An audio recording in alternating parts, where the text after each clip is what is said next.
Good evening. It is the St. Peter regular City Council meeting for April 25th, 2022. It is 7 p.m. We are now called to order. Would all rise for the pledge? I pledge allegiance to the flag of the United States of America and to the republic for which it stands, one nation, under God, indivisible, with liberty and justice for all.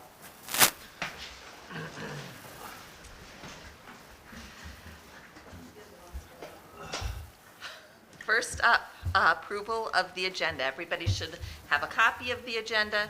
Is there a motion to approve? So moved. Second. All those in favor signify by saying aye. Aye. Any opposed? The agenda is approved as distributed. Next up, we have two sets of minutes, one from the regular meeting of April 11th and one from April 19th, Board of Appeal and Equalization. They are attached in the packet. Are there any revisions or corrections to either set of minutes? Brad? One note, and sorry I didn't mention it to you, Barb.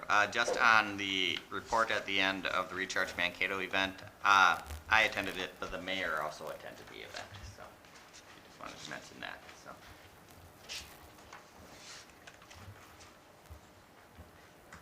Are there any other corrections or revisions? Hearing none, is there a motion to approve the minutes with that correction? So moved. Second. All those in favor signify by saying aye. Aye. Any opposed? The minutes are approved. Next up, we have visitors on our agenda. First, we have the scheduling of visitor comments. Is there any member of the audience who'd like to address the council on any agenda item within the packet? Hearing none. General visitor comments. Is there any member who'd like to address the council on any agenda item or any matter whatsoever? Hearing none, we will move on to the next item on our agenda, which is the approval of the consent agenda. The consent agenda begins on page 13 and concludes with a resolution on page 31. Is there a motion to approve? Here we go. I'm getting ahead of myself. The consent agenda contains the following budgeted purchases in excess of $10,000. Metering and technology solutions for $30,000 for 200 Badger head meters, main body and register head. Aspen equipment for $35,361 for a flatbed prep and install on truck number 556 sign truck. B&B commercial coating for $13,000 for painting 100 fire hydrants. The following list of seasonal employees, which I am not going to read, they're listed in the packet on pages 31 and 32, their names, title, and wage. And the following business license applications will be approved contingent upon payment of licensing fees in compliance with city code regulations.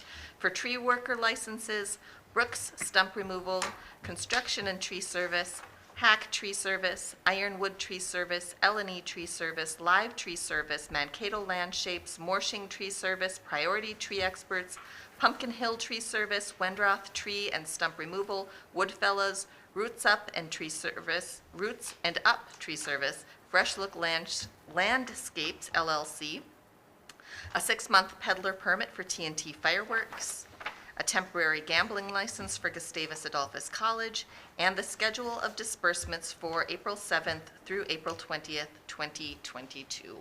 Are there any questions about the consent agenda? Brad?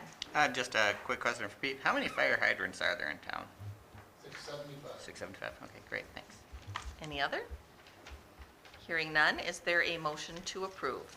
So moved. Second. We've got a motion and a second. Would you call the roll, please, Barb? Councilmember Ramp, Aye. Councilmember Sharstrom, Aye. Councilmember Ruflack, Aye. Councilmember DeVos, Aye. Mayor Noel, Aye. Councilmember Johnson, Aye. Councilmember Pitts. Aye. The resolution is approved. We have no unfinished business before us today. First item of new business, adoption of resolutions approving preliminary and final plats for North Traverse Green subdivision and a second edition. Russ? Mayor Noel, members of the City Council, in 2016, the City of St. Peter undertook the development and platting of Traverse Green subdivision on the west end of town. It was based on the Building Better Neighborhoods program. Subsequent to that time, in 2020 then, the city undertook the sale of Outlot D, Traverse Green subdivision, which was a 12.8 acre parcel of land, to Community Asset Development Group. Community Asset Development Group then in 2020 provided for the platting of North Traverse Green subdivision upon Outlot D. The entire Outlot D wasn't sold. The city retained a portion, which I will explain. But at that point, there was a 67 unit multifamily building built on Lot 1, Block 1 of North Traverse Green subdivision. And then it showed lots 2 through 7 in Block 1 that would be planned to accommodate the future development of 3 twin homes with a 0 lot line shared common wall. Outlot A then was for, which will now be the future 67 unit multifamily, which is the second phase. Outlot B then is the future Cullen Street right of way, which would be the extension of Cullen Street as it would leave the southern part of Traverse Green. And then Outlot C would be retained owner by the city. At that time, we extended the sanitary sewer from Standard Lumber, and we did provide for a partial construction of Clark Street to the entrance of the apartment building. Since they opened in December, the 67 units are predominantly occupied, and at this time, Community Asset Development Group would want to proceed with the second phase of the development, which was contemplated in 2020. The preliminary plat for your consideration is depicted on page 38 within the packet. That is the identical same preliminary plat that was submitted for the first northern Traverse Green subdivision. The subdivision ordinance provides for a 12-month shelf life of a preliminary plat. However, that can be extended with the city's approval, and it's been recommended then that you accept the preliminary plat as it had been submitted in 2020 for the North Traverse Green subdivision. There have been no changes to the development plan for the North Traverse Green area, so the staff has recommended, and the Planning Commission has further recommended, that you then continue with the acceptance of that preliminary plat. The final plat, which is depicted on page 39 then, would show Lot 1, Block 1 of North Traverse Green's second edition, which would be the second home for another 67-unit subdivision. The utility easements that are shown on the plat are essentially the mirror image of those that were on the first final plat, with the land to the east of that. Lot 1, Block 1 again would accommodate the construction of 67 units. Lots 2 through 7 of Block 1 would again accommodate the construction of 3 townhomes with a shared interior lot line. And then Outlot A, CAD-G would maintain ownership of that. It showed on the preliminary plat of future single-family homes. Outlot B, once again, would be the future Cullen Street right-of-way, and then Outlot C would be maintained ownership by the city of St. Peter, and again, on the preliminary plat, that was shown as some semblance of single-family homes. Now, as those developments would occur, they would have to be individually platted to remove the outlot status and create lots and blocks upon those. So the final development may or may not be the lots that you are being shown there as to the size and proportion. Members of the council, Mayor Noel, the Planning Commission held a public hearing earlier in April, and there were no public comments presented at the time of the hearing. After the public hearing was closed, then the Planning Commission did make a recommendation that you accept both the preliminary plat and the final plat as submitted by Community Asset Development Group. At a future meeting on May 9th, you'd be expected to provide for approval of a tax increment finance development agreement, as well as the development agreement by and between the City of St. Peter and Community Asset for the installation of the public utilities, and the installation of Clark Street and the payment of certain fees such as parkland dedication or sewer assessments. And then finally, you have a public hearing scheduled that evening to consider an amendment to the tax increment plan. It wasn't necessary with the first 67, which could be fit into the budget that was established in 2016, but we can't fit the budget of the 67 within that, so Shannon Sweeney will be before you and be presenting an amendment to the tax increment plan that was originally developed in 2016 when the very first phase of Traverse Green was undertaken by the city. That's a mouthful. That's a lot. I'd answer any questions you may have, Mrs. Mayor, Madam Mayor, or members of the City Council. Any questions for Russ? Carrie? So it sounds like there's another public hearing and some decisions for us to make in May. And then if everything kind of goes according to plan and continues to move forward, when do they plan to construct? As soon as they're able to, get the permits and get everything and their financing all closed, get the agreements recorded, get the plat recorded, get their title work done. So I would think it would be sometime this summer. Okay. They're excited. They're very encouraged at the speed that the first 67 was occupied, and I believe that is indicative of the severe multifamily shortage that existed prior to that. So. And they're close to full on the development that they have now that's built? Pardon me? And they're full, their capacity is They're full? very, very near full, if not full. I got reports at the first 3 months, and they were predominantly full, and they indicated they had leases that were signed, and that people couldn't move in until their current lease expired. So maybe that happens at the end of this month. They're moving in next week. But we were encouraged out of the first month, out of the first 36 families, I believe it was 32, relocated to St. Peter from outside of town. So they have relocated their families, or their households rather, to the community. So. Thank you. Any other questions? If not, Madam Mayor, there is a resolution that's prepared on page 40 that would accept the preliminary plat, and there is a resolution on page 41 that would accept the final plat. Hearing no further questions, I'll take a motion to approve the resolution on page 40 for the preliminary plat. So moved. Second. Call the roll, please, Barb. Councilmember Sharpstra. Aye. Councilmember Bruflat. Aye. Councilmember DeVos. Aye. Mayor Noel. Aye. Councilmember Johnson. Aye. Councilmember Pettis. Aye. Councilmember Ramp. Aye. The resolution is approved. The next resolution on page 41, approving final plat of North Traverse Green Subdivision Second Edition as petitioned by Community Asset Development Group. Is there a motion to approve? So moved. Second. We have a motion and a second. Call the roll, please, Barb. Councilmember Bruflat. Aye. Councilmember DeVos. Aye. Mayor Noel. Aye. Councilmember Johnson. Aye. Councilmember Pettis. Aye. Councilmember Ramp. Aye. Councilmember Sharpstra. Aye. The resolution is approved. Thank you very much. Thanks, Russ. Next up, we have adoption of a resolution approving modifications to a position description for transit compliance officer. That memo is on page 42 of the packet.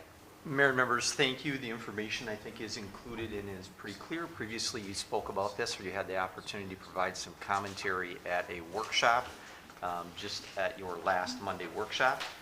The job description really is driven by a couple of different factors, one of which is that as we have openings in positions, your practice is to do a review of those job descriptions. As you'll see, there were some modifications proposed. Some of them relate just to form. Some of them relate to function and broadening the base of folks that would be available to meet the minimum qualifications. And you'll see those minimum qualifications on page 45 and desired qualifications. As I mentioned in the memo, part of my goal is to make sure that we have a broad list or a broader opportunity for applicants from more varied backgrounds. And it's also important to make sure that we can cover the compliance issues and the reporting issues that are necessary, but certainly management of people has gained some additional traction as a part of the modification to this job description. You'll also see a change in the pay equity points after review with the city policy and how everything moves in your pay plan. It seems appropriate that this change, I will mention that as we get later into the year, would be my goal to bring that kind of co-manager position, the operations manager position back and be treated in a very similar fashion. I was more anxious to get this one going as we have the announcement of a retirement. And I want to make sure that, as best I can, that there is some overlap within these positions so that some training can occur. There's a lot of compliance, both at the state and federal level, that is necessary, and we want to make sure that anybody that's coming in new has opportunity to learn from someone who has been doing it for a few years. The information, again, is in your packet with the resolution approving the modified job description on page 47. Any questions for Todd? Carrie? How long do you expect there to be overlap Um, between the person who's resigning and the new? I know that depends on recruitment, but what's the ideal? I think the ideal is probably about 3 weeks or so. I would not be against 5 or more weeks, but frankly, it unfurls due to the retirement based on some vacation days, some vacation time that's going to be taken, and the recruitment process itself. So in calendar, you might see a longer period of time, maybe up to 6 or 8 weeks. But in reality, contact with that incumbent compliance manager might be much shorter than that. We're very fortunate at this point that we have the resources to make that happen, and I think we want to provide an appropriate amount of time as best as I can for that to occur. We don't want to have any funding stream issues with the state or the feds related to what's going on today in St. Peter and the amount of reimbursement we're being provided. Thank you. Any other questions? Hearing none, the resolution before us is on page 47. Resolution adopting updated position description for transit compliance manager. Is there a motion to approve? So moved. Second. With a motion and a second, call the roll, please, Barb. Councilmember DeBoss? Aye. Mayor Noel? Aye. Councilmember Johnson? Aye. Councilmember Pettis? Aye. Councilmember Ramp? Aye. Councilmember Sharpstown? Aye. Councilmember Bluefett? Aye. The resolution is approved. Next up, adoption of a resolution approving business license applications, and there's a memo on page 48 of the packet. Members, just to refresh your memory, renewal license come to you as a part of consent agenda, but your practice and policy has been that new licenses come to you as a separate agenda item. In this instance, we have 2 new ones. First of all is Black Cat Investments, purchased Herberts and Gerberts, and this is one of the licenses that I can approve contingent on your approval, just because of when businesses transfer hands. Sometimes a license such as this one, which is a soda license, a pop license, gets left to the last second. And we'd hate to have people jump in there, and we make sure that we have the compliance check, which is really or the background check, which is really the main driver as a part of this licensure, occur before I sign off on that. The second is Nick Johnstone, owner of Melcher Tree Service. He submitted a new tree worker license application. With both of those, there's nothing that was found as a part of the background investigation that would prohibit issuance of the licenses. And so the resolution is included on the next page, on page 49. Thanks, Todd. Any questions for Todd? Hearing none, is there a motion to approve the resolution? So moved. Second. All right, with a motion and a second, call the roll, please, Barb. Mayor Noel? Aye. Councilmember Johnson? Aye. Councilmember Pettis? Aye. Councilmember Ramp? Aye. Councilmember Sharpstown? Aye. Councilmember Bluefett? Aye. Councilmember DeBoss? Aye. The resolution is approved. Next up, adoption of a resolution calling for executive session. Mayor and members, I'm asking for this executive session related to union negotiations for the Union of Operating Engineers Local 70, what we typically would call the streets bargaining unit. It would be my anticipation that after your closed session, there's a strong possibility that you may come back into open session to take action on this contract. The resolution calling for a closed session is on page 50 of the packet. Is there a motion to approve? So moved. Second. Motion and a second. Call the roll, please, Barb. Councilmember Johnson? Aye. Councilmember Pettis? Aye. Councilmember Ramp? Aye. Councilmember Sharpstown? Aye. Councilmember Bluefett? Aye. Councilmember DeBoss? Aye. Mayor Noel? Aye. The resolution is approved. We will adjourn to closed session. The time is 7:18 p.m., April 25th, 2020.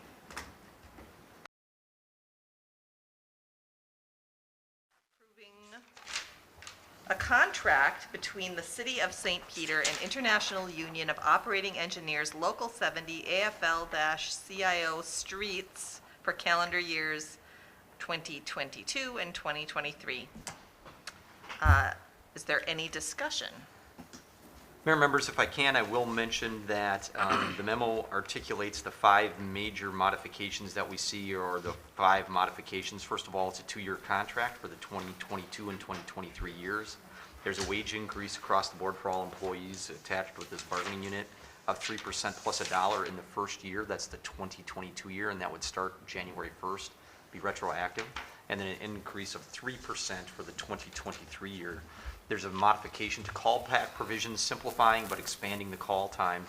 This is similar to other contracts, another contract that you have in place. And then we have some technical changes related to separation of non-related articles, dates, names, typos, those types of things that we find going forward. The request from staff, or the recommendation, is that you approve the contract. And I will mention that the union group has already voted in summary on the contract and provided approval. All right, any questions for Todd or further discussion? Hearing none, is there a motion to approve the resolution? Which is on the back of the information that I Page- provided you earlier. Yeah, 52. So moved. Second? We have a motion and a second. Would you call the roll, please, Barb? Councilmember Pettis, Aye. Councilmember Ramp, Aye. Councilmember Sharstrom, Aye. Councilmember Bluefett, Aye. Councilmember DeVos, Aye. Mayor Newell, Aye. Councilmember Johnson. Aye. The resolution is approved, and that was our last item of new business tonight. Next up, we have reports, and first up is the mayor. Just wanted to extend thanks to city staff who did a wonderful job putting together the senior expo, and to all the vendors who came. It was a wonderful afternoon and terrific to see it back after a couple of years of not having one. So that's my report. Madam Mayor and members, I just have 2 that I want to mention tonight. First of all, fire station project bids. You should anticipate that next Monday at your workshop, we have an extensive amount of information for you about the bids and where everything's at. I'm telling you that I think things are in good shape. We're maybe a little long in some places and a little bit short in some places, so we're feeling pretty okay about where we are, especially relative to the marketplace that we see going on since the project was really put together. The second item that I'll mention is Community Center Anniversary Event, which we want to mention not just in thanks for you for participating, but May 6th, Friday, May 6th, we have an anniversary event here at the Community Center. It's really celebrating the 20th anniversary of the library and community center. And so it's not just about the buildings, it's about community. And we have many community groups that are going to be participating in the entertainment, having tables that talks about their types of service and where people can sign up for all kinds of things and know more about their community. And so we're really excited, not just about the 20th anniversary of these buildings, but really about the people that use them and the hub of community activity and spirit that is really represented in this facility. And so, again, May 6th between 4 and 7 o'clock, there'll be lots of family-friendly activities in the gymnasium, and if it ever gets to be spring, potentially outside of the gymnasium, in the park, and so we're really excited about the opportunity to do that. So again, if people want more information, they can check out our website. There'll be information on Facebook and in the hot sheet, but May 6th from 4 to 7 is that event. Wonderful. And that's all I have. All right. Anything else to report, Brad? I'm sorry for extending this. I know we're trying to get out here quick. And I'm sorry that Russ actually isn't here. I just wanted to say some words since Russ is retiring. I got to know Russ starting in 2013 when I was a wet behind the ears treasurer of a daycare center that was nearly bankrupt. He did a great job, often, guiding me through the EDA loan extension process. And not just with SB3C, but other daycares. Russ has really helped foster childcare in the city. Then I got to know him better on the EDA, and then onto the city council. And I've not just professionally, I've got to know him on a personal level, and he's a great human being. He's a great asset to the city during the pandemic. He had to chart the EDA as we went through various aid for the business community. And then with the plats, I don't know how anybody keeps all these plats straight. But he truly is an asset to this community for 20 years, and I'm going to miss him, but I wish him the best of luck in retirement. Thank you, Brad. I'm sure a lot of us feel the same. He's leaving very big shoes to fill. Absolutely. Anything else from anybody? Hearing nothing further, I will take a motion to adjourn. So moved. Second. All those in favor signify by saying aye. Aye. Any opposed? We are adjourned.